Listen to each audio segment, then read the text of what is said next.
Um, Hi everyone, welcome to Ajiro Tech. Looking at safety and security. Yeah, in this chapter, we're going to be talking about the physical safety issues and the electronic safety issues, and of course, data security. Okay, now this chapter covers safety, it covers security issues when we're using a computer either at home or at the office. Okay, and looking at this present century we're in, computers have expanded, and it's going to continue to expand. And likewise, the health risk, security risks will also continue to increase. Okay, many of these risks are usually associated with the internet. Okay, by its very nature, it poses a great risk to the younger minds. Okay, unless with a parental guidance and their educations, teachings, they become vigilant. Okay, but not just the young minds, also businesses are also at risk, from numbers of threats, from hacking to farming to viruses. And many of these precautions people and businesses can take are really common sense. Common sense in the sense that they have the knowledge and now they are able to apply that. Okay. But equally, it also requires additional knowledge to know how to protect yourself. Not just common sense, but also what? Additional knowledge, right? To protect yourself from these external attacks, which can come from anywhere in the world. So in this video, we'll be looking at the physical safety. Okay. Now, what are those physical safety issues? Now, physical safety is a different issue to health risk. You can look it up in chapter 5, right? But why health safety is how to stop people becoming ill or being affected by daily contact with computers. Physical safety is concerned with the dangers that could lead to serious injuries or even loss of life. Some of the more common risk, right, together with these major causes and possible prevention measures are listed in the table. So let's look at them. The first one is electrocution. Yeah, it is a physical issue, right? And what are the causes? Spilling liquids or drinks on electric equipment. Okay, your wires have been exposed, damaged insulators, unsafe electrical equipment. Okay, unsafe electric, for example, wall sockets in the office. So we're not just looking at computers alone, we're looking at those electrical appliances as well, from your inverters, your stabilizers, and those connecting wires for networking and all your wires at home being connected, they can lead to electrocution. You don't spill liquids on electric equipment. Yeah, it can lead to that because they are all fed by electricity. Okay, so what are the prevention measures? Do not allow drinks to be taken into the computer room. Don't take it. I don't do that, so don't do that. Check all wires on a regular basis and renew wires if there's any signs of damaged insulators. These insulators are those what covers the wires inside. So if they are damaged for any reason or is spilled, then you have to probably change the wire or thereabout. So ensure all equipment is checked by a qualified electrician on a regular basis. Don't just go to do it because you have some kind of knowledge. No, let the expert do their job. Okay. If you notice anything, call on the experts and let them do their job. Make use of what we call the residual current breaker to prevent what? Electrocution. Okay.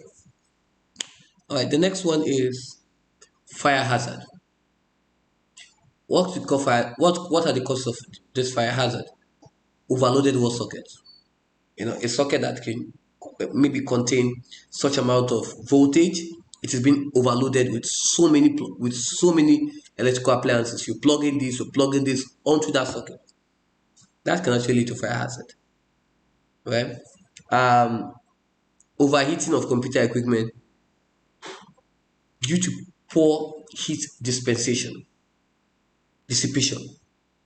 So if there's overheating of computer equipment, there's no ventilation coming in, it can actually lead to fire hazard. If you expose wires causing a short circuit, it's going to lead to fire hazard. What are the preventions? Increase the number of wall sockets in in your organization, in your offices. Increase the number of it. Don't just get stuck. Everybody's plugging into that socket. No, increase it. Right? Do not use too many extension blocks. This extension is connected to this extension, is connected to this extensions. No, all the extensions are connected to just one. It can cause a fire hazard. Clean out dust accumulations in computers to prevent overheating. One of the reasons why cooling fans are damaged is because of what? Heat, dust accumulation. So you want to prevent it by cleaning your computer. Most people don't even clean their computers. They keep using and using and using. And FYI, please don't use your computers in bed because of where the heat is coming out from. Okay, because obviously if you're using it in bed and you have the filter coming out beneath the motherboard and it's going down to your bed, there is no way it can dissipate. It goes back to the computer, and that could at worst, if it doesn't cause a fire electrocution or if it doesn't cause a fire hazard, it's going to damage your motherboard. Okay, make sure all equipment is fully tested on a regular basis. Make sure, ensure there's a good room ventilation. Ensure you have ventilation coming into your room. Ventilations could be you open down your windows, there is an AC, there is a fan, but any form of cooling system or ventilation that comes in, ensure it is appropriate. Use a low voltage equipment wherever possible. So you're using a low voltage equipment wherever possible, right? You have to use that.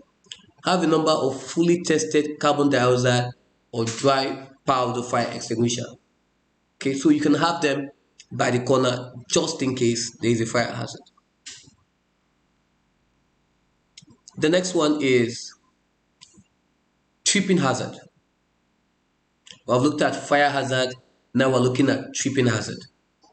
Trailing wires on the floor is a good of tripping hazard. If there are wires on the floor, that can cause it. Because obviously when people are walking through, they may step on those wires. Damaged carpets, right, or other flooring. If it's a damaged carpet and there are wires in between, that can actually cause. Okay, or other flooring. How do we prevent that? Use cable dust to make the wire safe. Yeah, cover exposed wires and hide wires under decks away from general thoroughfare. Now, all you're doing is you're covering the exposed wires, you are hiding them under decks. So probably you could just put the wires under decks and don't just leave them. You could use wireless connectivity where as possible. Sometimes one of the best ways is, now that's the whole essence of having what we call a wireless computer system. Because obviously you could have a desktop, a keyboard, a mouse, all of them are wirelessly connected to what we call the system unit. To use wireless connectivity wherever possible, therefore eliminating the need for trailing cables. Okay, how about personal injuries? Let's talk about personal injuries. We look at heavy equipment, unstable, or falling from desks. Yeah, for those people using desktop computers or heavy appliances, please ensure they are placed properly on the desk. Because if they fall on your leg or fall on you, it can cause injuries. Okay, decks collapsing under weight, decks not designed to take the weight. Another thing I've noticed in office workspace is most of the decks that you are using to work are not strong enough to carry the capacity of the electrical appliances that are meant to be on that desk. So then that becomes a problem. And then again, what are the preventions? The preventions could be use decks that is strong enough to take the weight of the computer equipment. Use large desks, right? Tables, so that hardware is not too close to the edge where it could fall off. Because obviously you're managing space, and there is a system in it at the edge. Sometimes when you're walking, you might not even know, you might even hit on it, and that can actually fall. So you want to use a large desk and table so that the hardware are not too close to the edge where it could fall off. And with this, we have come to the end of the physical safety. It is important we started with knowing the difference between what we call the physical safety and health safety, right? When we talk about health safety, talks about stopping people from becoming ill or you affecting daily conduct with the computer. But when we talk about the physical safety, we talked about the damage that could lead to serious injuries. We talked about electrocutions, the causes and preventions. We talked about fire hazard, trailing hazard, and of course, we talked about your personal injuries. Hi everyone, welcome to Ajiro Tech. We'll be looking at the electronic safety, which is the part two of safety and security. The part one, we look at the physical safety. We look at what we must do physically to ensure while making use of the computer, we don't get any form of injuries, or we don't experience any fire hazard or electrocution as much as possible. And in this video, we'll be looking at the electronic safety. And we'll start with data protection. There is no better way to talk about it than data protection, because we want to be safe as much as possible. The people posting the content also want to be safe. Okay. Most countries have some form of data protection act, what we call DPA. Okay. Now that is a legislation designed to protect individual and to prevent inaccurate or incorrect data being stored. Okay, so essentially, it is an act. You're preventing data from being stored that are not correct, and they are set up to protect the right of the individuals about whom data is obtained and stored and processed.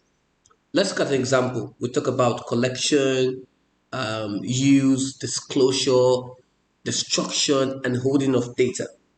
Okay, any such act applies to both computerized and paper records. Okay, many data protection acts are based on the 8 principles that we're going to look at. Number one, data must be fairly and lawfully processed. It means that whatever data that is going on the internet must be lawful, must be fairly. Okay, data can only be processed for the stated purpose. Data must be adequate, must be relevant, and not excessive. Data must be accurate, so you don't post things that are not true just because you want to, post something on the internet.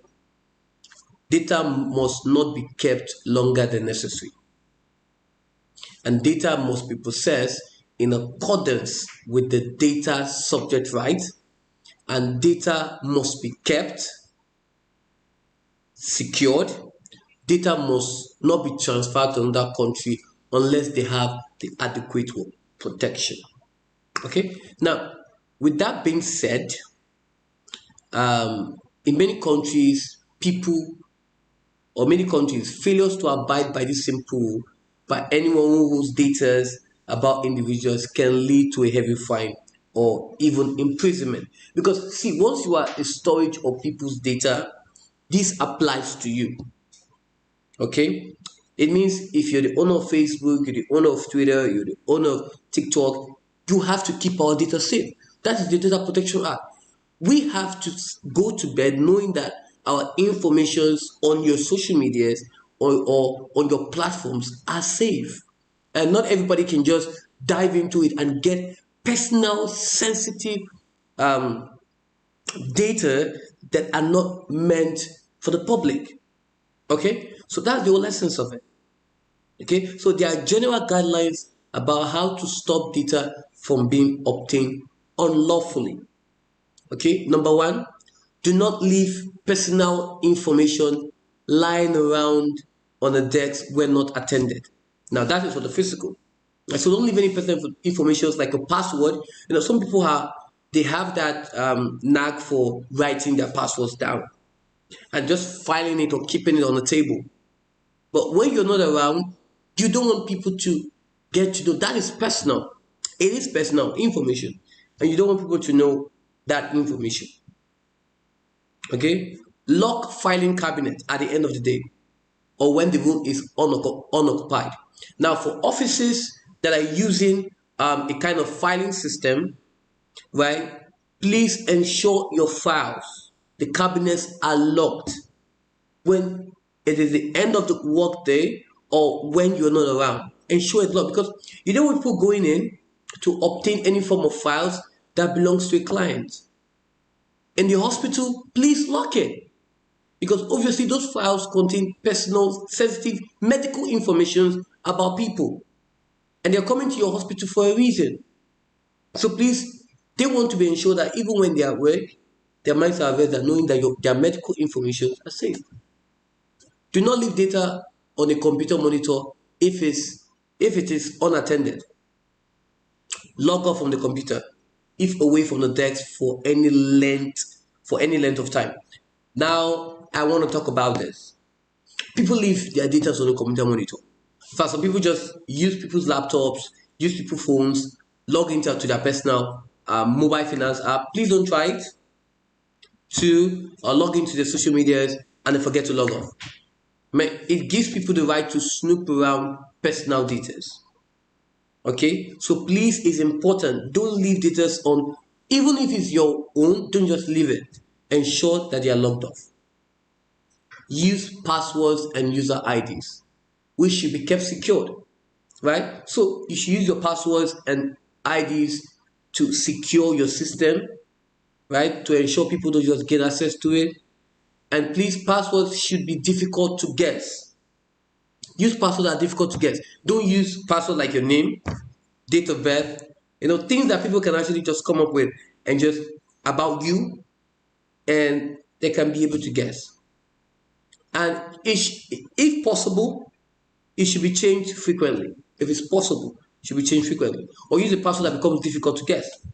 And what is a strong password? A strong password is a combination of your uppercase, lowercase, special symbols, and numbers. Make sure that anything sent in an email or fax, including attachment, is not of a sensitive nature. So don't send sensitive information on your email because most of the time you forget to log off. Okay? Now, we've talked about data protection, how we can protect our data, both physical and electronically. Now, let's look at personal data. We've looked at data protection, now let's look at personal data. Right? Personal data refers to any data containing a living person who can be identified from the data itself. I come again, it refers to any data concerning a living person who can be identified from the data itself or from the data in conjunction with other information. For example, Peter Smith has long purple hair and lives at 40 Green Street, which will clearly identify this individual. What are examples of personal details?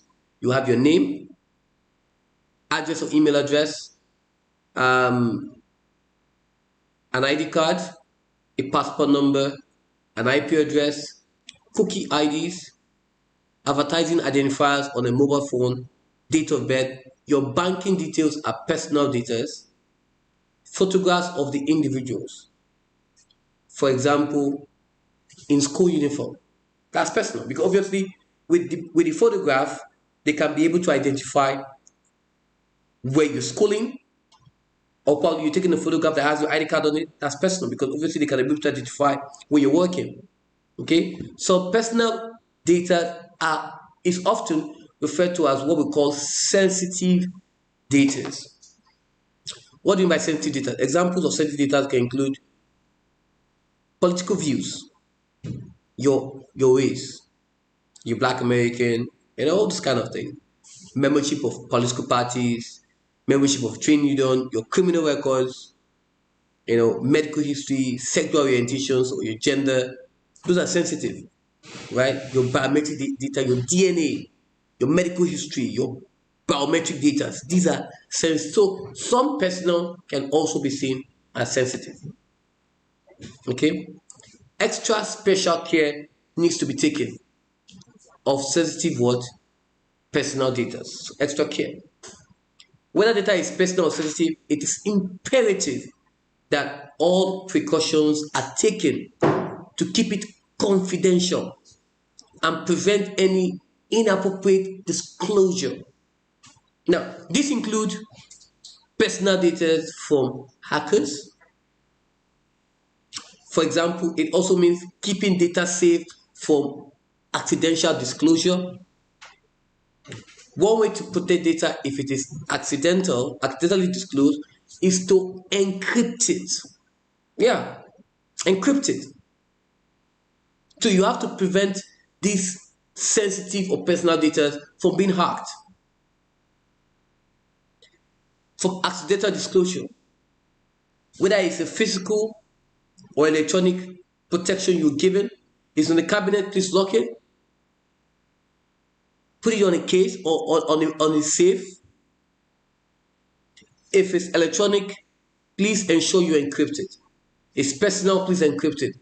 What I recommend to organizations is, after the end of a year, all you have to do, or for a month or whatever, is you gather all the files for that month and you encrypt it. So that anybody who wants to have access to that month or the transaction for that month, you will have access to it and not them. Anybody cannot just have access to it. Okay, so you will read many ways of keeping data secured in this chapter and other chapters throughout this textbook. Let's look at the electronic safety. Now, our focus was on the personal data and how we can keep our personal data safe. And one of them of keeping the personal data safe is the physical way. Encrypting it, both physical and electronic. Now we are now going into the electronic safety, which is our internet. E-safety refers to the benefits, risk, and responsibilities when using ICT. It is often defined to be the safe and responsible use of technology. Right? So it refers to the benefits, the risk, responsibility when you're using this ICT. Right? And it is often defined to be safe, to be a responsible use of that technology.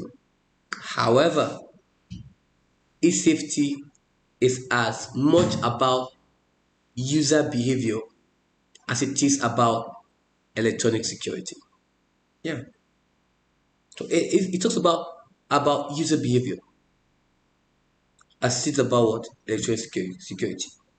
In particular, what we're talking about, we're using the internet.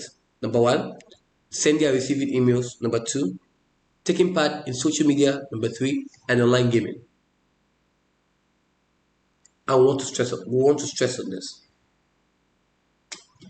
Using the internet. Let's talk about using the internet. The following is a list of precautions that can be taken to minimize potential dangers when you're using the internet. When using the internet, make sure the website being used can be what? Trusted. For example, look out for websites including your HTTPS. Okay, it has that padlock in it. Okay, it has a padlock in it. Okay, only purchase items from websites that offer what we call the secure encrypted connection. Okay, that's number two. Number three, when using search engines, always make sure the device settings are set to what? Safe search.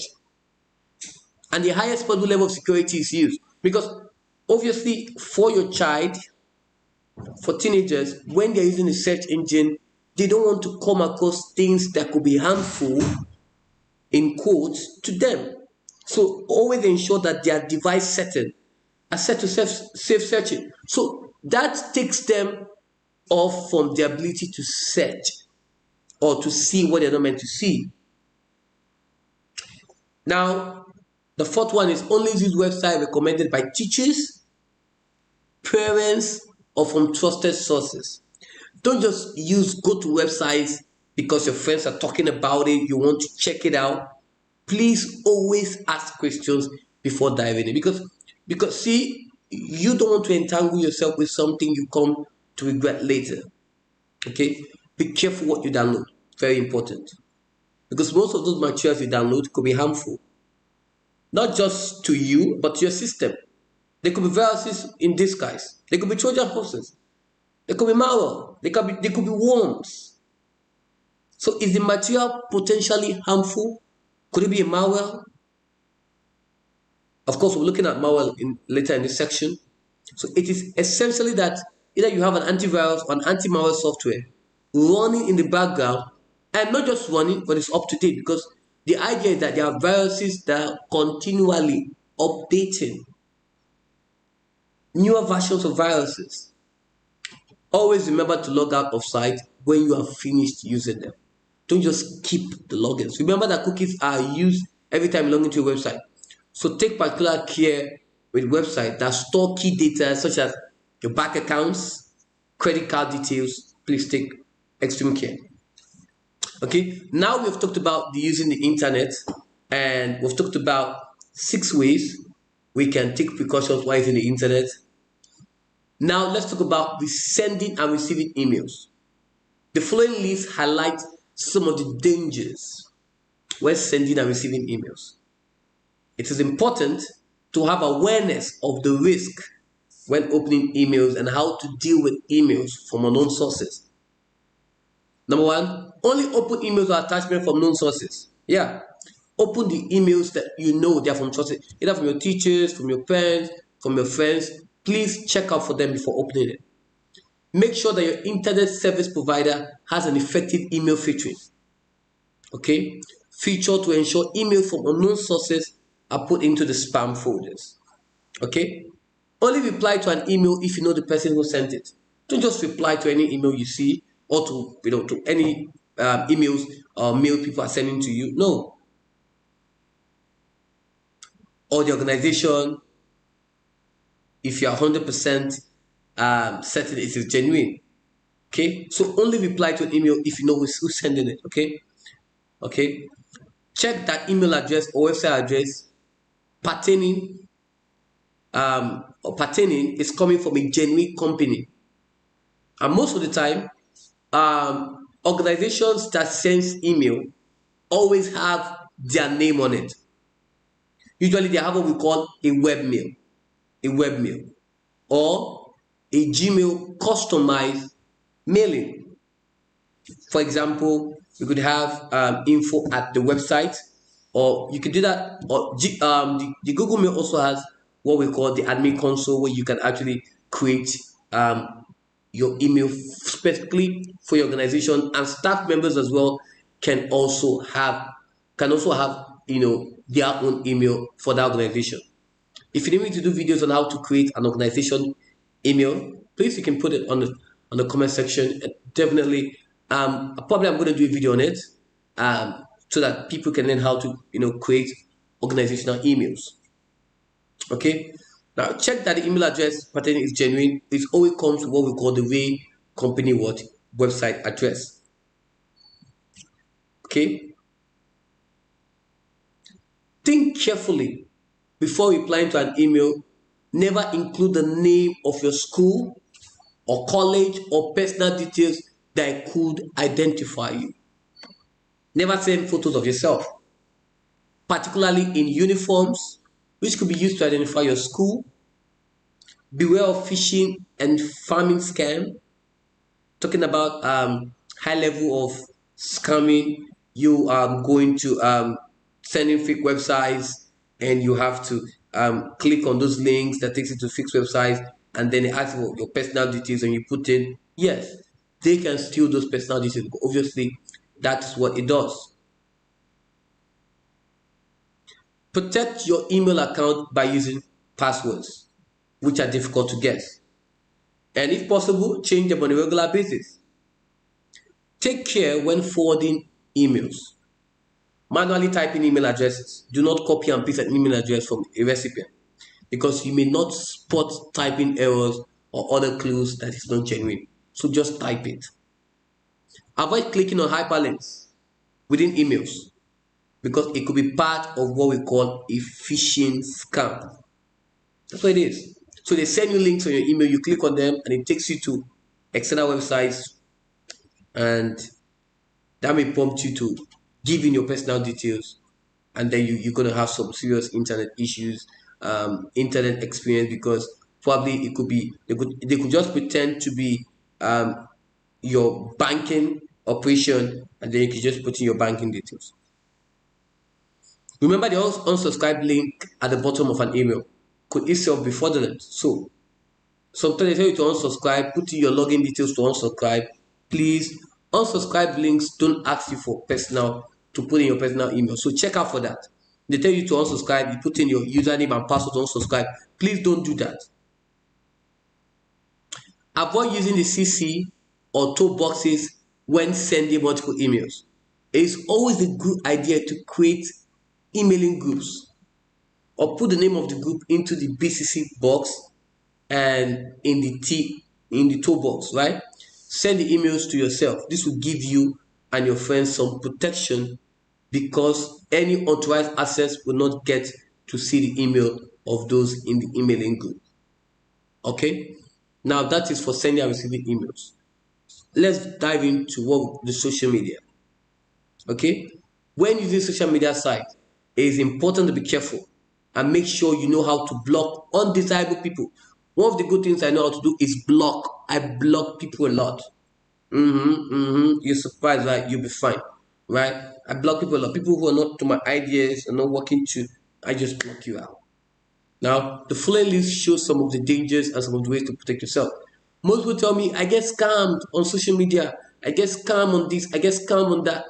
I've had complaints of people even using my email. I think there was one time my Facebook was hacked. People were actually using it to ask for money. So you have to look out for that.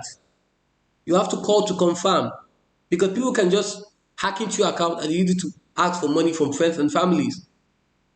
Okay, so you really want to look out for that. Okay, that is why if you're chatting with people and you discover that these people are not to your same vision, please block them. See, if you notice people are asking for, or people are trying to scam you to do this, you're noticing that. See, you have the block feature. I guess how people tell me that I was scammed. I was, come on, it's out of your stupidity. So do not publicly post or give out personal information to people you do not know.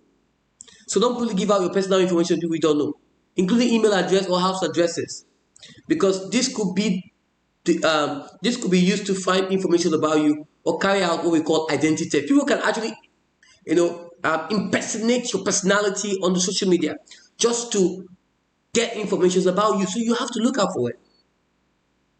Do not send photos of yourself to people you do not know. Again, this could lead to identity theft or somebody impersonating you. Many of the photos on social media sites are false. In fact, people use all the so-called Yahoo boys and Yahoo girls or whatever. They use pictures of models on social media. They impersonate a lot of pictures. And if you're not careful, you could fall into victim thinking you are chatting with that person, not knowing that someone is just impersonating the person. Always make sure you use the privacy setting when posting photos of yourself on social media site. I have friends, the only photo they post about themselves, they post it to only their friends. And they don't leave it in public, because if you put public there, it means even people that are not your friends can actually have access, can actually see those content because you are posting it for the public. Okay? It is important that none of your photos you post can link to a place or an address. For example, it's not a good idea to show the number plate on a car because it is possible to find your address from this information. Particular care should be taken not to post photos of yourself in some form of school uniform. Again, this gives somebody information about where they can find you. Okay, always maintain privacy settings to stop non-friends from contacting you. So have privacy information. People cannot just chat you up. People cannot just send you message until they're your friends. Also make sure you control who has access to your profile. Some people, that the only way you can have access to their profile if you're following their friends. Okay, only make friends with people you know or are well known to other friends. Avoid using or forwarding messages containing inappropriate language. Please be careful on your social media. Don't just use any form of foul language. People lack manners on social media. They don't have manners at all, right? So you have to be careful. And like again, like I said, the block feature is always very helpful. If you are on the social media platform, people are disturbing you or stalking you, you have the options to block them. It takes you literally nothing. It costs nothing to, to block them. So please block them. Okay? So it is extremely important to be very vigilant when using social networking sites. Okay, be very vigilant when you're using like instant messaging or chat rooms. Be careful. Block or report anybody who acts suspicious or uses inappropriate language. Okay, be very careful with the language that you use in the chat room, because you are anonymous or you are on the chat platform where nobody is seeing you. Doesn't mean you have to say some abusive words or what we call cyberbullying. Don't bully people online. Don't bully them. Okay, always use a nickname and never your real name. If you're on a chat room, please don't use your real name, because people can use that to find you. Keep private and personal data secret. Do not enter private chat rooms. Stay in public spaces. The danger sign is if someone wants to enter a private chat room and asks you to instant message or email, request your phone number, or even suggest that you meet. So please, you have to be careful. Never arrange to meet anyone on your own. Always tell an adult. As teenagers, always tell an adult first. Meet people in public places, because someone say, come and meet me, or let's see, let's hang out. You just go to the person's house. Boom. They will take you to where you do not know. They will carry you to where you don't know. So please always meet people in public places. See them. Hi. See them first. In a public place. You don't just go to a secluded place, but a public place. Avoid the misuse of images. Okay, including forwarding other message or images from other people. Don't just forward people's messages. Please don't. And always respect people's confidentiality. If it's confidential, please respect their confidential information. Don't just go around posting them and just lashing on them. No. Okay. So we've been able to look at um uh three things when using the internet: sending and receiving emails, taking part in social media, and the last one we'll be looking at is the online gaming. Okay, now I'm a fan of online gaming. I'm into Call of Duty, PlayerUnknown Battleground, Fortnite. Even a certain Free Fire, I come across with it, and yeah, so I'm an online gamer. Okay, so I can relate to this. Okay, so online gaming has increased over the past few years. Back then in my time, we weren't really having what we call online gaming. Although it started little by little, for even a certain e-football, it's online gaming because you can actually play with people, right? And other games as well. So it has increased over the last few years. There are many reasons for this, such as a better internet connection, more sophisticated mobile devices, phones and tablets, and a greater realism in recent game. It is important to be careful when using online gaming, because it also carries risks.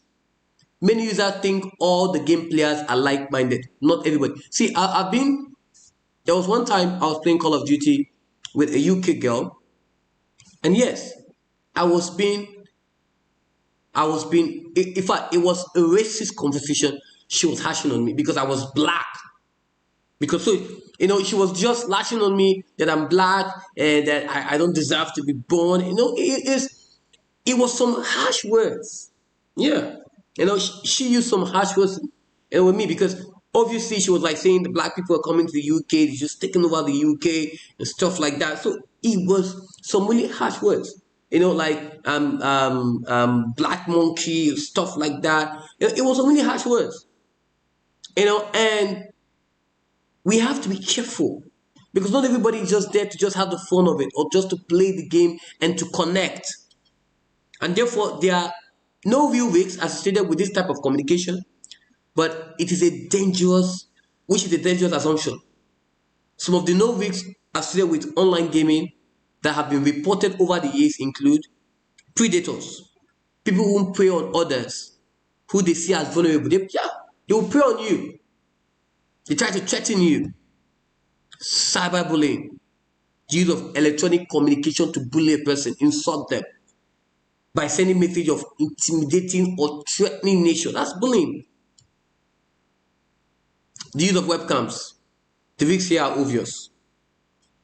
They can screenshot your picture, screenshot, video you, and use it for something else. I don't know. Voice masking technology to disguise the voice so you can not tell their sex, age, or even their accent. So they disguise. There's a voice masking that helps you to do that. So they disguise your voice. You have to be careful. It is often overlooked that online gaming are also a source of cyber attack on a user computer or mobile phones. Even browsing, phishing, or spyware are well-reported examples of problems associated with online gaming. Yeah, people could actually send you virus to your system. Yeah, I'm sending you a file and you click on it, it could be a virus. Violence in the game itself, which can lead to violence behavior in reality. If you're playing games like Call of Duty, Play Unknown Background, Free Fire, Fortnite, please be careful. Because obviously, if your dad is in the military, you might be tempted to want to use those weapons and see how it goes. Yes, there have been reports in India. I think I read an article in India when too much of Call of Duty, the boy took out a pistol and I was trying it in reality. Obviously, it was loss of life. Okay, as when using other platforms, you should not reveal your personal information. Even when you're using online gaming, don't reveal your personal information about you or anyone else while you're gaming. You're there to have an experience, play, connect, but don't reveal your personal information. Please, it's very important. Okay, very, very, very, very, very important. Okay, so we're going to stop here, and obviously, hope you're able to learn a lot. Talking about sending and receiving emails, chatting with social medias, the online gaming, using the internet. These are various ways we could protect ourselves. Please, the internet, in fact, the ICT world is a very dangerous one. So please, as children, as teenagers, be careful during your adventure, especially in social medias and online gaming. Please be careful, okay, when you're using the internet as well. And of course, we talked about this is for the e-safety. We talked about personal details, which is your personal details and sensitive details as well. We also talked about data protection, okay, which is these acts are very, very important to people who have access to our data and what they need to do to ensure that our data are protected. So please, thank you for watching, and please do well to subscribe to my YouTube channel for more in-depth teaching on IGCSE ICT, both the theoretical and the practical. And with this, have a nice day. Hello, everyone, and today we're looking at safety and security. And on the safety and security, I want us to talk about a very important aspect. I've talked about the physical safety and electronic safety, but today I get to dwell on the security of data. And this is a video I've not really done. I thought I did it, but for some reason, the video recording is nowhere to be found. Literally, I'm so sorry about that, because again, the students are prepping for their exam and this video is coming in high demand. So today I get to do it. Are you excited about that? Of course I'm excited to do it. And you're excited, I'm excited. So I guess everybody's excited, right? So we get to talk about it, and we get to just put down our ideas on security of data. How do you secure your data? very important. How do you secure the data? And we're looking at two things: data threats and protection of data. Literally, what the name says, right? Data threats. Yes, there are some things that causes threats to our data, and we're like, help us, right? Help us. And of course, how then do we protect our data? All right, you ready for this journey? Let's go. Let's go. All right. So the first one I have is there are several security risks, several security risks, and we get to talk about all of them that is being held on whether your computer or your smartphone or is being transferred around networks. Okay, and what are those risks that poses a threat to our data? And now it's important for us to understand this because I'll be talking about this in terms of one. I'm talking about this probably just get a highlighter. I'm talking about this in terms of the name of the security risk. I'm talking about the description of the security risk. When we talk about the description, we're talking about what does it do? What is this security risk all about?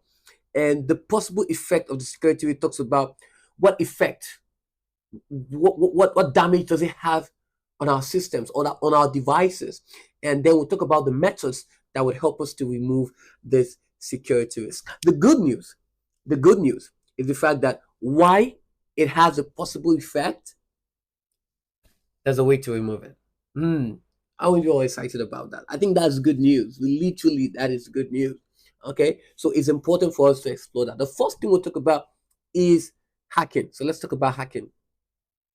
So when we talk about hacking, what's the description, right? So this is the act of gaining unauthorized or illegal access to a computer system. So you're gaining, right? And for some reason, if you have access to anyone's computer without their knowledge, it probably may not be hacking. Probably maybe you know the password, but it's wrong. But when you gain an access that is not authorized by the person and he or she does not even recognize who you are, guess what? You're a hacker. Yeah, congratulations. Mm. Don't smile. Don't smile. It's not a don't smile. Yeah, we have ethical hackers, right? But no, literally, this is the fact that when you gain unauthorized access to person's computer, that is what we call hacking. So if you notice your computer is having any issue, probably what's happening to my laptop? I'm observing some things. You probably need to consider the fact that probably you've been hacked. So what are the possible effects? Probably this would help you. It can lead to identity theft, and that simply means that people would gain into your computer and take personal information. We call them personal data, and they would pose to be you. They would get that attribute as you, and they will surface online pretending to be you. Or it could be the misuse of those information that they've gotten. People don't know the value of anything, literally, especially when it happens to be in their palms. Well, okay, I'm just going to use it any the way I want. You're not going to use it any way you want because it's you, right? Okay, and again, not just that, data can be deleted, data can be changed. Simply means that the hacker can just come in, delete things that he or she want to at his will, right? It can also be changed, and the hacker could just corrupt things on your laptop just to bring pain that has no gain. So what are the methods to remove the security risk? The use of firewall, right? And we will get to explain firewall in this particular topic. So I'm just probably going to reserve it for that. The use of firewall, the use of strong passwords and user ID, very important, right? Very important. Ensuring that your passwords are strong enough, your logins are strong enough, and it's always advisable to always, once in a while, change your passwords, okay? Anti-hacking software. One way to guide against hacking is to have the anti of it, right? Right? To have the anti of it. So the use of ID and password, very important. And it is important that even if you encrypt your files, it's not going to stop that hacker who's decided not to study for his IGCSE, ICT. Okay, it's not going to stop that hacking, right? Yes, it would make it unreadable, but it can still be deleted. Literally, it can still be deleted, and you really don't want to be you don't want to, okay, I have it encrypted, it's fine. No, they can still get access to it and it can still be deleted. Okay, so please, let's take note on that. Very important. All right, phishing. When we talk about phishing, right, what happens?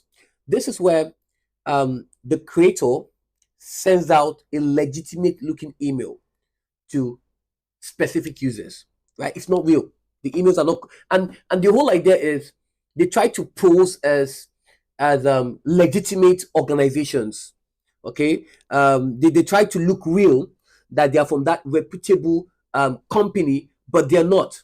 So the whole idea is that when they target that specific user or those group of users, right, and usually those emails are being attached with, embedded with links. So the more you click on the link, or you probably click on the attachment, they send you to a very wonderful fake site. Okay, wonderful fake website. Okay, and the whole idea is to fool you into giving personal data, right, in replying to this email. Okay, so it often comes from, it appears to come from trusted sources, especially banks, right? So it's very important. Okay, so you have to actually look out for it. Okay, you have to actually look out for it. Barclay is not Bakla, right? So you have to actually look at, but it's Barclay Bank. No, it's not. So you have to look out for it. Possible effect of the security is, what do they do when they try to do all this? The whole idea is to gain your personal data, and those personal data specifically could be bank account details, your credit card details, and again, it can lead to fraud or identity theft in such a way that they can use your details, your credentials, in duping or carrying out some schemes online or to people, and literally you don't want to be on the other side of it, because I know you look so innocent. Of course, it's not you, right? It's not you, but it's happened. Okay, so methods to help remove the security risk. Your ISPs, right? Your ISPs is so important. EE is great. They help. They're great ISPs. They can help you to remove um, um, web browser features, so that any email that is coming that doesn't look legit goes to the spam. Okay, users should always be cautious when you're opening emails. I'm so cautious. I don't just open any kind of emails. I'm careful, or attachment. So you have to be very careful. Okay, and please do not click on executable attachment. Okay, especially that ends in right here, that ends in .exe, .bat, .com, or PHP. Don't. Okay, so it is so important, because they try to look legitimate, right? And the whole idea is to convince those target users there that they are legit. And if you're not careful, not everything that glitters really is what. Let you continue it. Yeah, complete it. Complete it. Yes, smishing. This is what we do in the masterclass, really. We try as much as possible to ensure that we're able to properly, right, teach learners how they can properly understand, interpret the question as much as possible. We dive deeper than just a past paper to ensure that at the end of the day, they're able to fully understand any question that is being administered to them. Okay, you're wondering, say, yeah, what happened? We're fishing, and now we're smishing. Okay, trust me, right? I'm not the one that came up with those words. I am literally not the one that came up with those words, but we have to talk about them. Really, exam is around the corner, so let's keep this going. So when we talk about smishing, it is the short form of SMS phishing, literally. So the whole idea of the smishing is, it uses the SMS, the short messaging system of mobile phones, to send out fake text messages. Okay, so it's similar to phishing, right? But this particular one is targeted to your phone directly, not to an email where you need data. It's being sent to your phone, and it contains a URL. It doesn't have a URL, probably a short URL because it's a text message, a short URL, a bit link, whatever. You have to be careful with bit link and shorting URLs, okay, or telephone numbers, okay, embedded in the text message. Okay, so this is where these targeted users will be asked to log into the website. Just click on the website. We're legit, yeah? Right? I think, okay, or make a phone call. Try to make a phone call. And if they do, what happens? They are being asked to supply personal details. They be careful. Your bank will never ask you for your PIN. I'm going to iterate that again. Your bank will never ask you for your personal details. What's not the essence, or what's not the point of having my details in the bank if you have to call me and ask for it again? I feel like I'm preaching, but I feel like I'm bleeding because these things are actually happening, and it breaks my heart that people have to fall for this.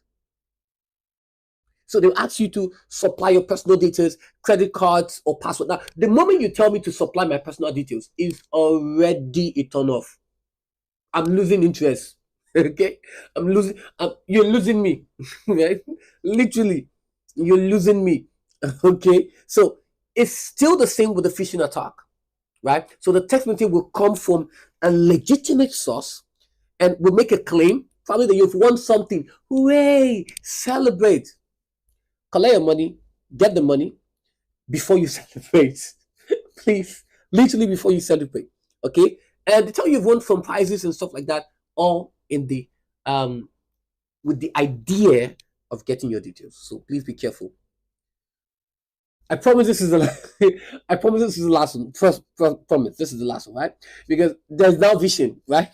Okay, we just finished mission and now there's vision, and I'm very sure there will not be any shin again, right? So vision, and when we talk about vision, it is a voicemail phishing.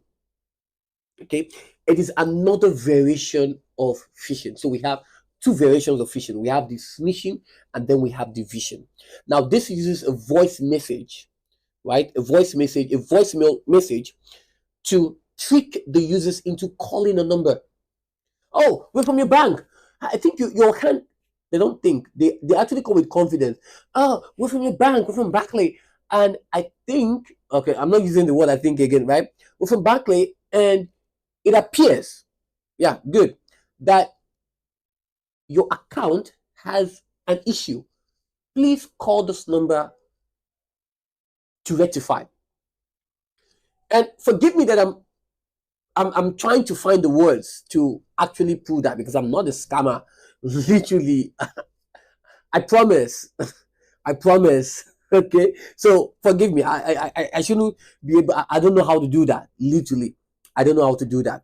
The culture I'm from even prohibits it. So it's not even a thing. We don't even think about it.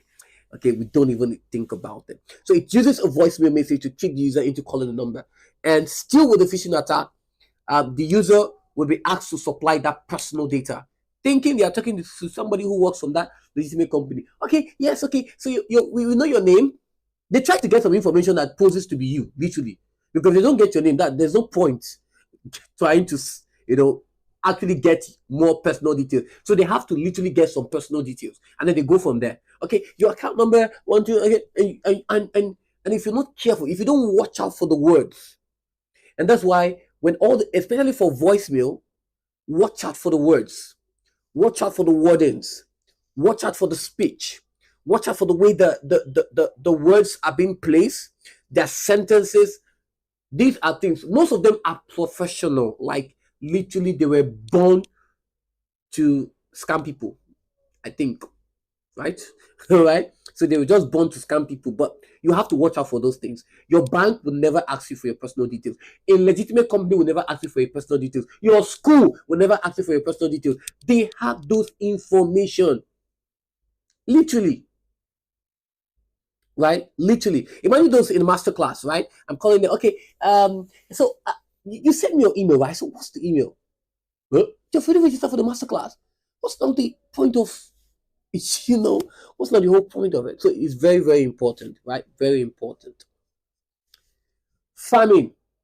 So when we talk about farming, this is a malicious code. Yes, that is installed on your computer. Okay, it's either installed on your computer or what on the web server. And the whole idea of this is that this code is going to redirect the user to a fake website without their knowledge. You go to a particular website, right? It takes you to another. It takes you to their own website.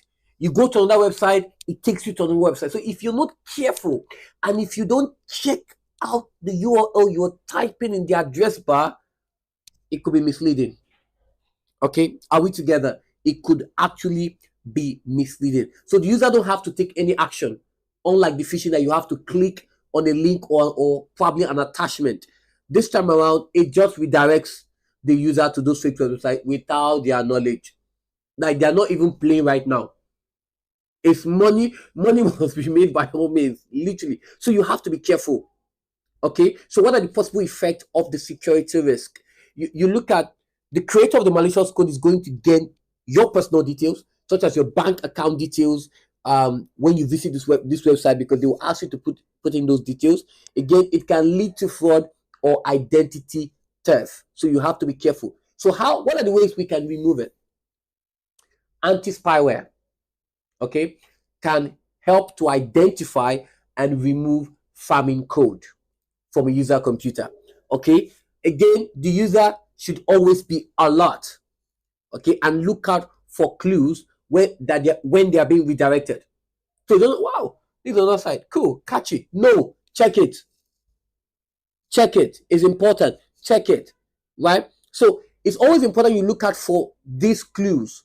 Why is it important you look out for these clues? Because especially when you're visiting websites, you should have websites that have a padlock.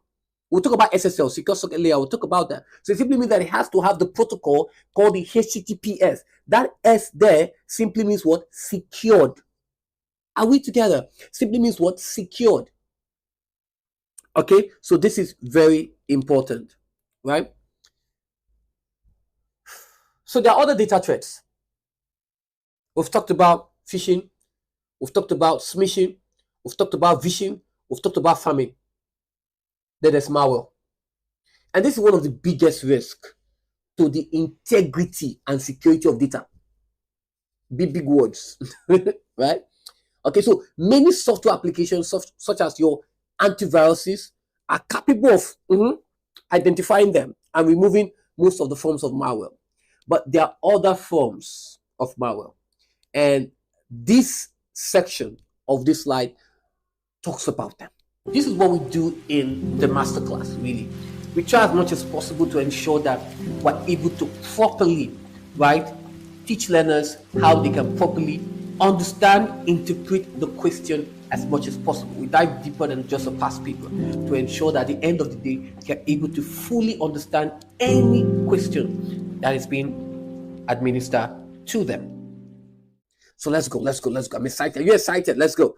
All right. So the first one is viruses. So what is a virus?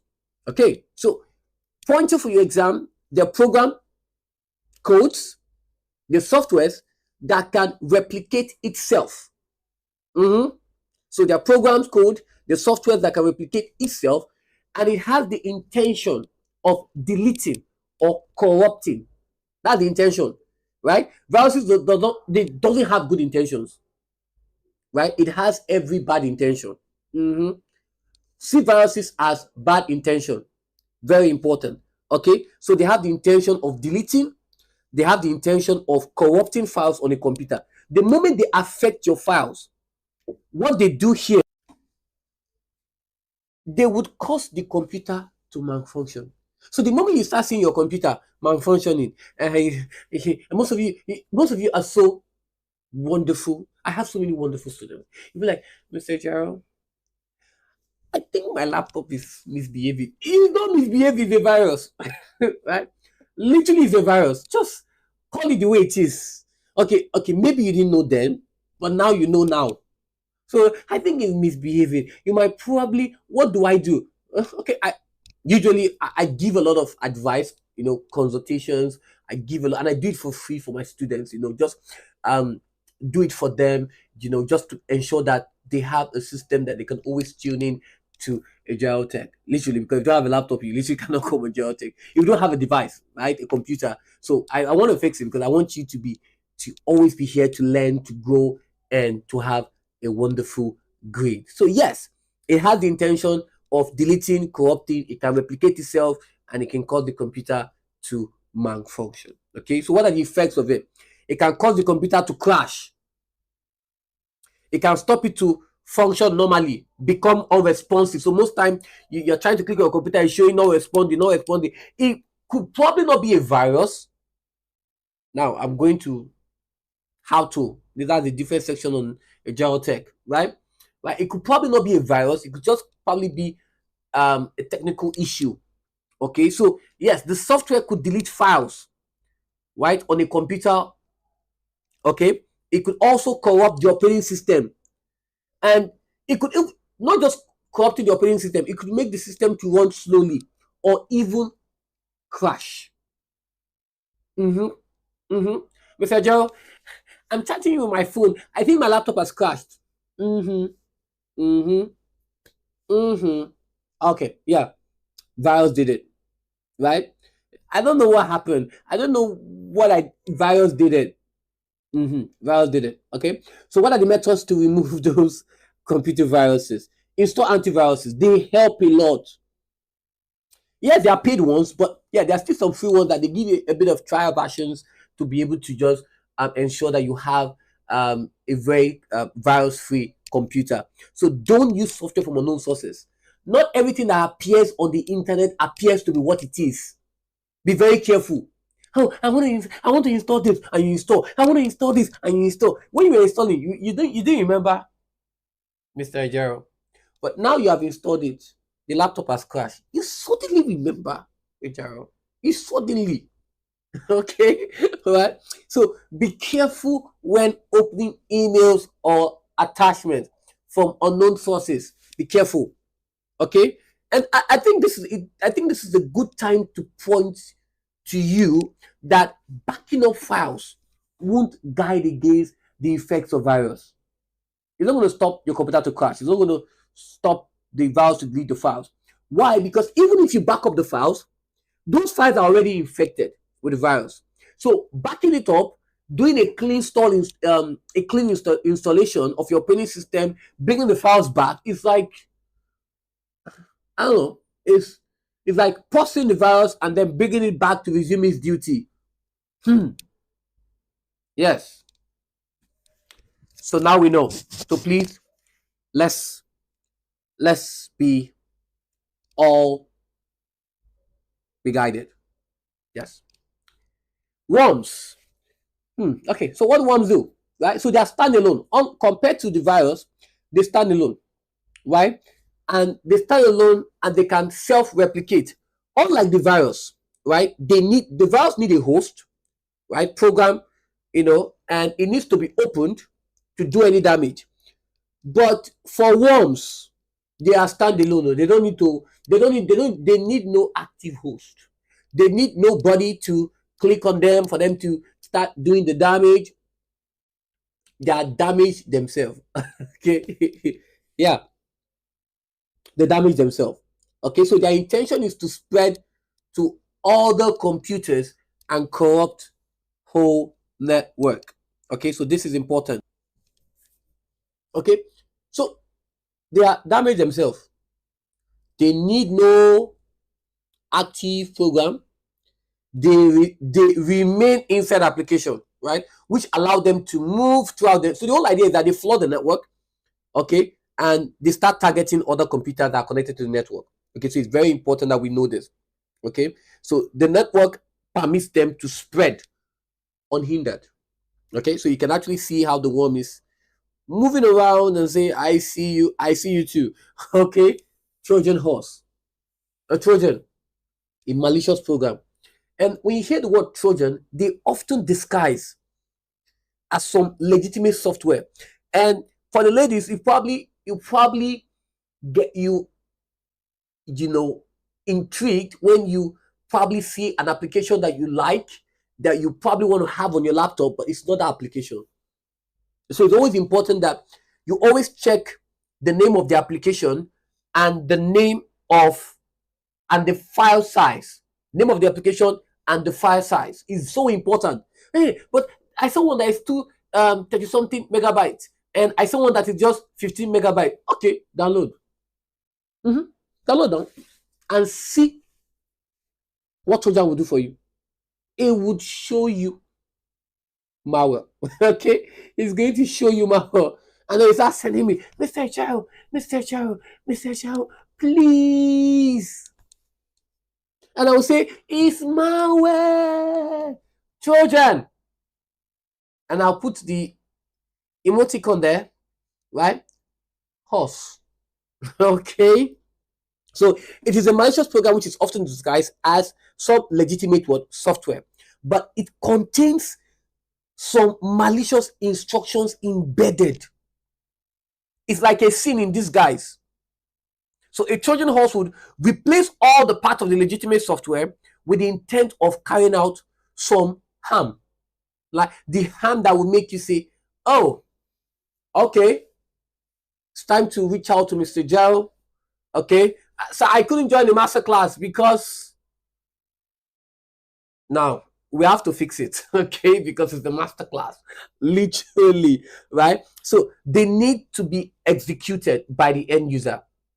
That's another thing. Why they are malicious code, they are disguised to be some legitimate software to trick the user. They have to be executed. The user have to install, and it does the rest. Okay, so most time they can arrive as an email attachment. So you have to be careful. Always scan your attachment before you even open them, please. Okay, so it's so important. Or downloaded software from infected websites. So you have to be careful. Keylogin software. When we talk about the keylogin software, it is also a form of spyware. But this is what the keylogin software does. It gathers information by monitoring what that user's keyboarding activities. Okay, that is being carried out on the computer, and you will see the pictures here. So when the user is typing, is recording, is monitoring all those information, and is storing them in a small file, which is now being emailed to that responsible cyber criminal.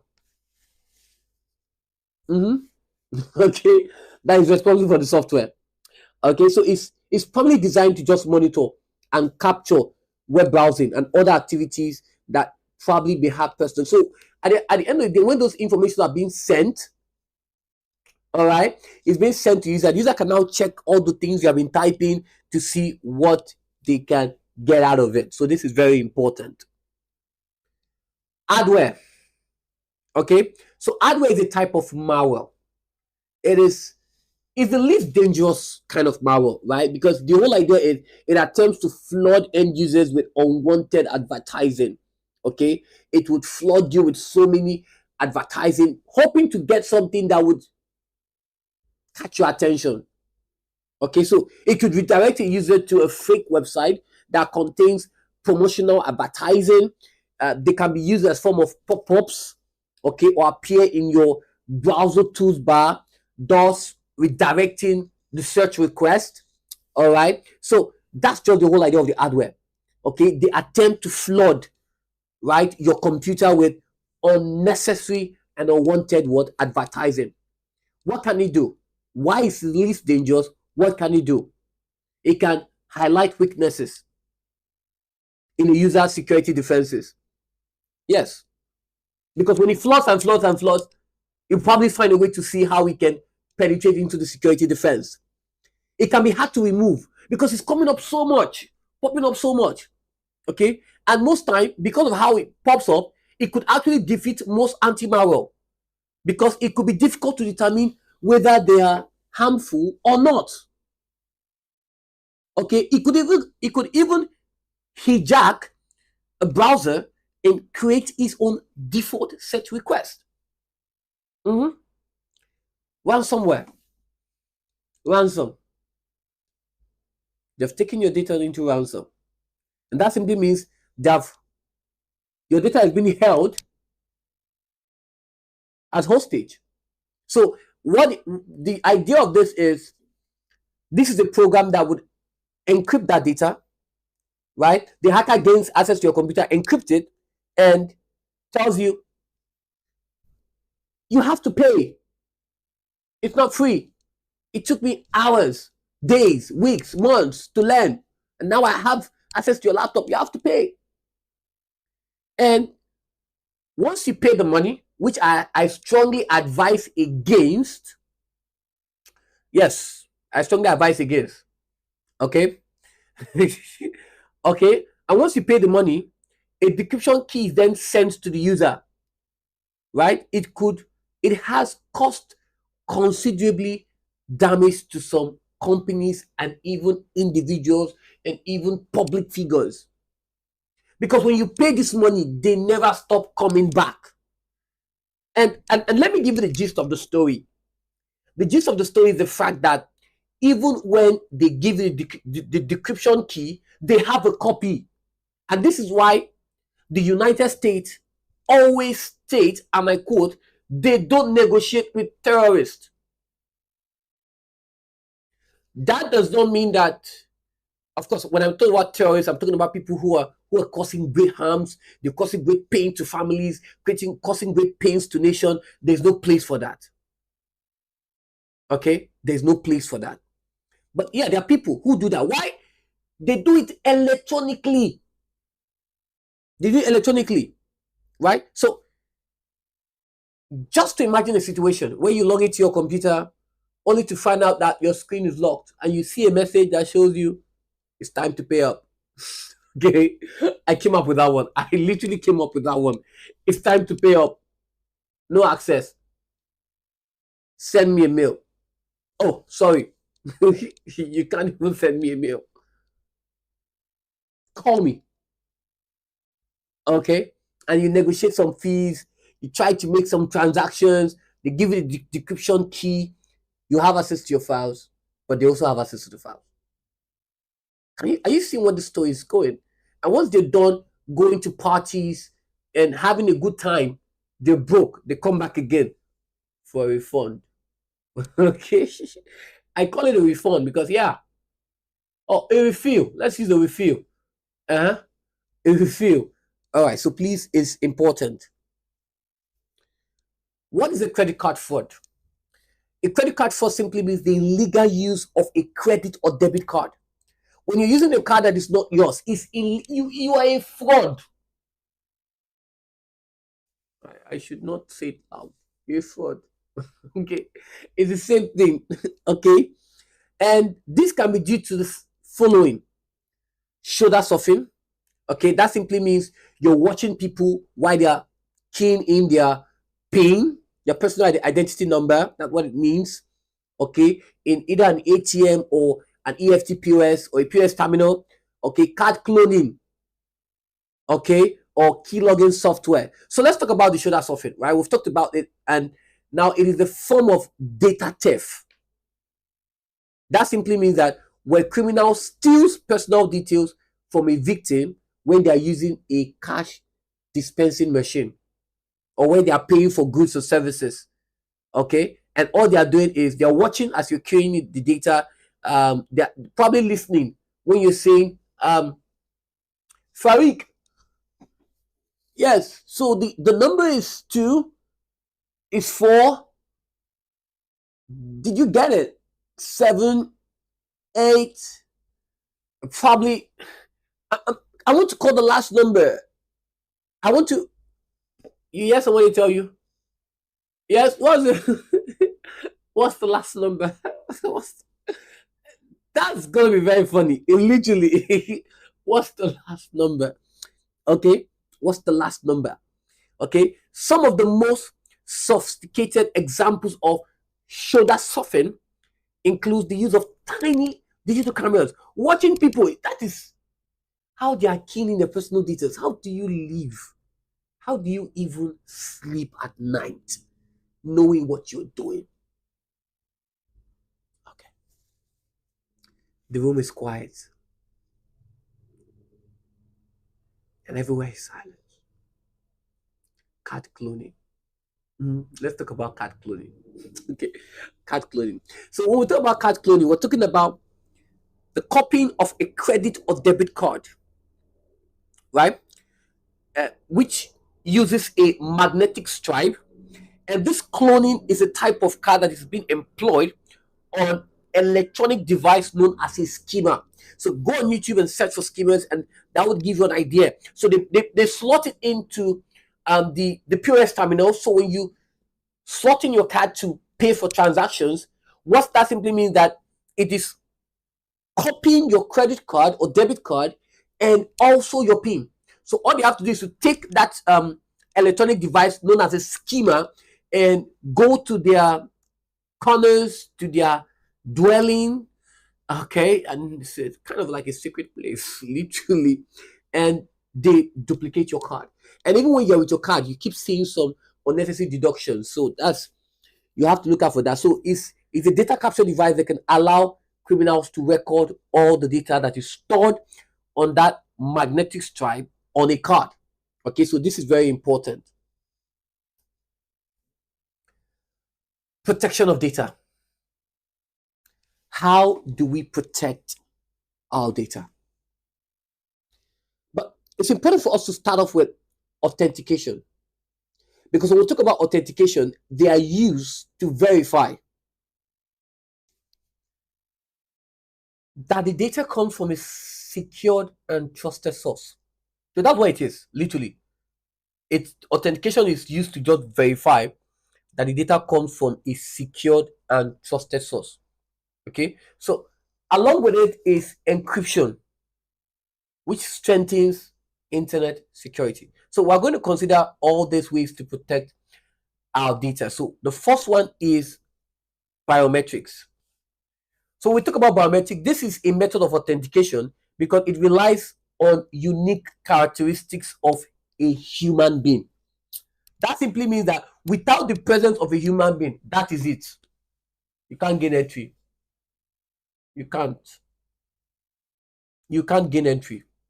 And don't start thinking it. No, I'm not going to say it, but you can't. Okay, you can't, right? So that simply means that it becomes difficult to copy. Biometric data is not impossible, but becomes difficult to copy and requires the user to be present so that this method of authentication can be used. So it simply means that if my devices have biometrics, it simply means that you need me to be there to gain access, to give you access to that particular file or to that particular system. Okay, so what are those types of biometrics?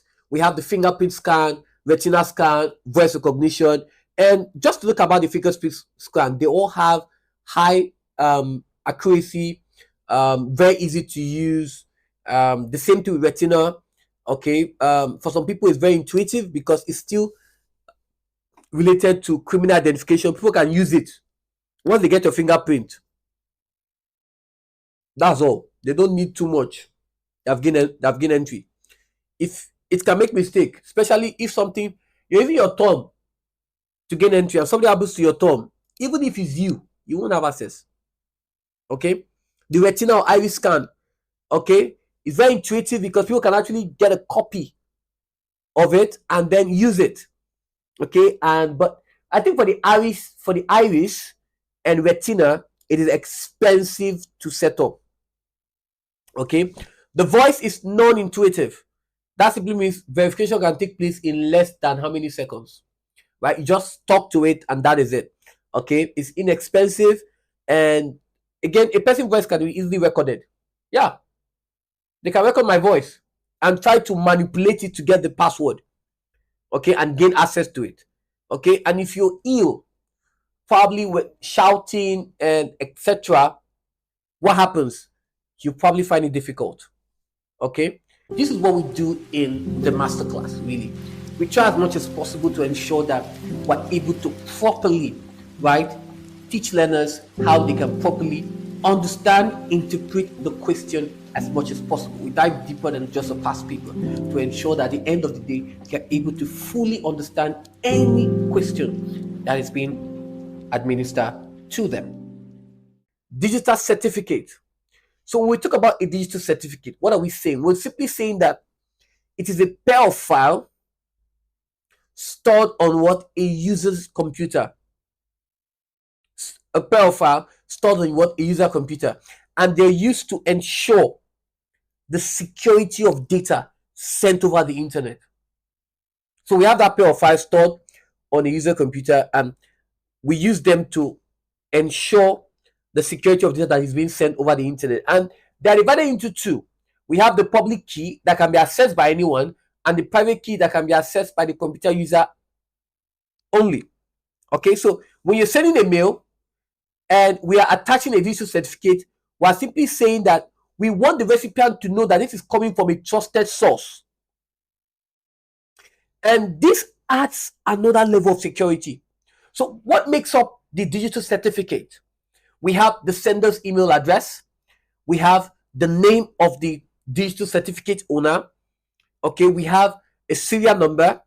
We have the expiring date. Okay, it could range during which the certificate is valid. A public key, of course, that is used for encrypting, and of course the digital signature of this of certificate authority, right? So this is very important. Secure socket layer. So it is a type of protocol, right, that allows data to be sent and received securely over the internet. They allow data to be sent and received securely over the internet. So when a user logs onto a website, okay, what happens? The SSL will encrypt the data, so only the computer and the web server are able to communicate. So how will a user know if it's SSL that is being applied? Is when they see the padlock, the green padlock, right? They see the hypertext transfer protocol secure.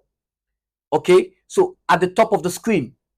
So the whole structure here is this, right? The user's web browser will send a message, okay, so that it can connect with the required website, which is secured by SSL. Now, what happens is that the web browser will make that request for the user, okay, to the web server to identify that particular website. The web server will respond by sending a copy of its SSL certificate and to the user's web browser. And once this message is received, okay, so once this message is received, what happened? The web browser would acknowledge, okay, this is secure, and the web browser and the web server would begin to perform a two-way data transfer, which is called a handshake. So, of course, if the web browser can authenticate the certificate, it sends a message back. The web server will say, okay, let communication begin. Let communication begin. So you see that why it goes like this. This is structure. So why this is sending this. So if the website can authenticate this, it says, okay, then and once it has authenticated this, okay, the message is then received. The web browser will then acknowledge, and then transaction can communication can begin. So it all begins that a request is sent. The web server can acknowledge, can give a copy.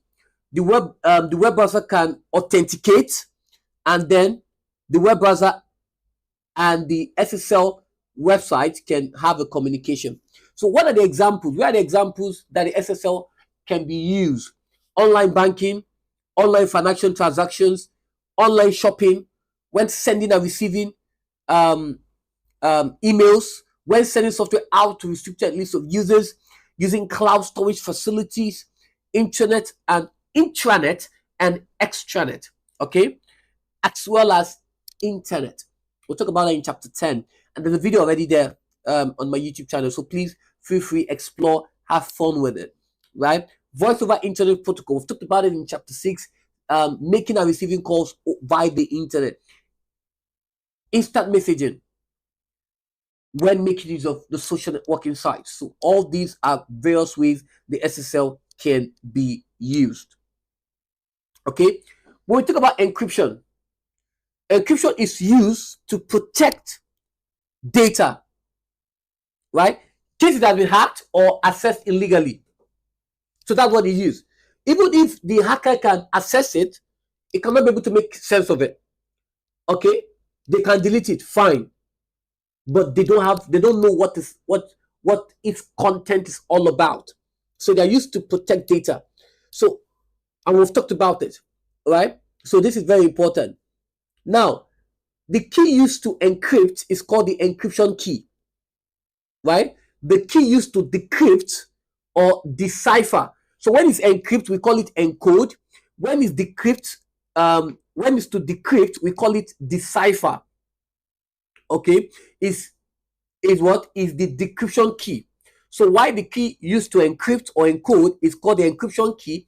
The key used to decrypt or decipher the message is called the decryption key. Okay, so when a message undergo an encryption, it is known as a cipher script. Okay, I'm going to say this again. When a message undergo an encryption, it is known as what? A cipher script. The original message itself is seen as a plain text. Okay, so talk is cheap. Let's be real with this. So this is encryption, right? So we have encryption key, we have the plain text. We have the encryption process, we have the cipher script. Now, if we're to do this back way, you will see that we have the decryption key, we have the plain, the cipher script, we have the decryption process, we have the plain text. So that's the other way around. Are we together? Again, decryption key, cipher script, decryption process, plain text. So let's put this into context. So here we have the encryption key, right? And this is a message. Okay, this is the encryption process where the sender is actually encoding it. And this is the cipher script. For the decryption process, when the recipient receives it, there's a decryption key. He has a decryption key, and then he decrypts. He deciphers it, right? Decrypts it, and then you have what? The plain text. So that's the whole process to which it goes through. Very important. A firewall. When we talk about a firewall, it can be a software, it can be a hardware. And what a firewall does is it sits between the user computer and an external network. So it helps to keep potentially destructive forces away from the user computer. And what is it doing? It is filtering incoming and outgoing what? Network traffic. And their criteria. The criteria for allowing or denying access to that computer can be set by the user of the computer. Make sense? So here we have the sequel of it. So we have the user computer, we have the firewall, which can be a hardware or software, and then we have the internet. So you see that it sits, right, or stand the gap between the user computer and what? The internet. So the following shows a list of tasks that can be carried out by the firewall. So what I think that can be carried out by the firewall, to examine the traffic between the user computer and the public network. In this case, the public network is the internet.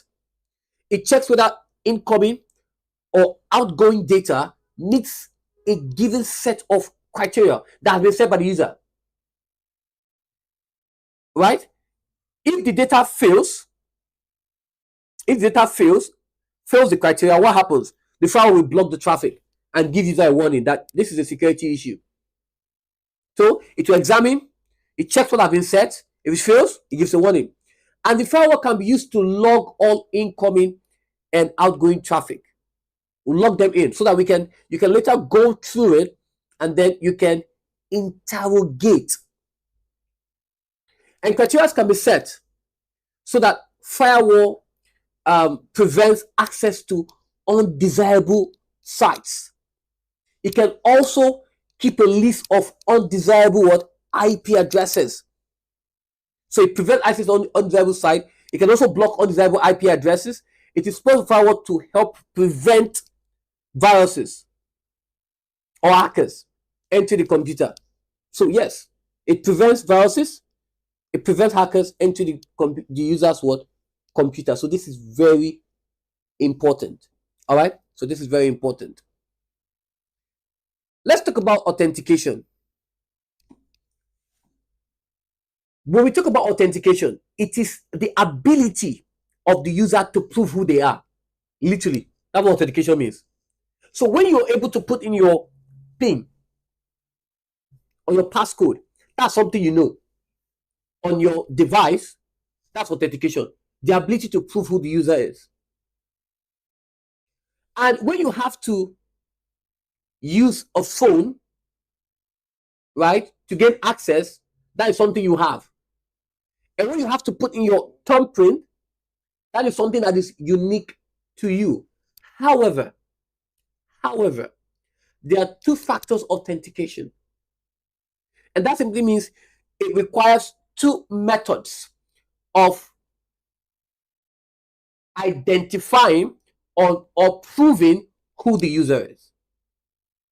Okay, so it is used predominantly when a user makes an online purchase. So the whole idea is for security. So if you're using a credit card online, it gives you two-factor. Okay, please, you have to send again, so that if someone has access to it, okay, if someone has access to it, you can easily say, oh, this is not me. This is so not me. How can I be buying this as an exam? I have IGCSE paper 3, I have IGCSE paper 2, I have IGCSE paper 1, and I'm buying a game. I'm buying PlayStation 5. It is so not me, because I want to study. I want to read. I want to pass my exams. I want to do well. Okay, so it's so important. User IDs and password. So passwords are used to restrict access to data or systems. That is what it does. So passwords are used to restrict access to data or what system. And when you are creating password, it should be hard to break. And it's always a good recommendation to always frequently change your passwords.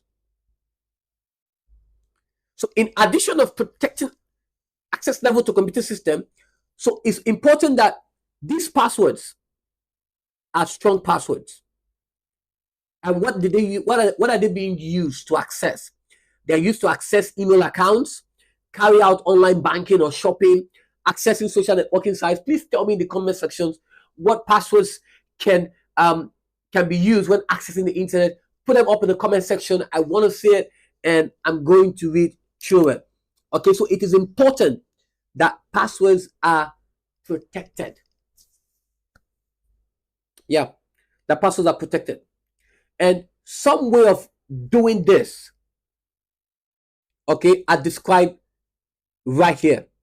So it's very important that the passwords are protected. And one way we can do it is run anti-spyware to ensure that your passwords are not being relayed back to anyone. And what even makes a strong password? I think this is a good time to just chip this in. At least one capital letter, one numeric value, one other keyboarding characters, like your at, your asterisk, which is your star, okay, your and. So this makes a strong password. Not your name. That's vulnerable passwords. Okay, so change your password on a regular basis are some of the ways your password can be protected. Apart from the fact that you want anti-spyware, your password should not be easy to break.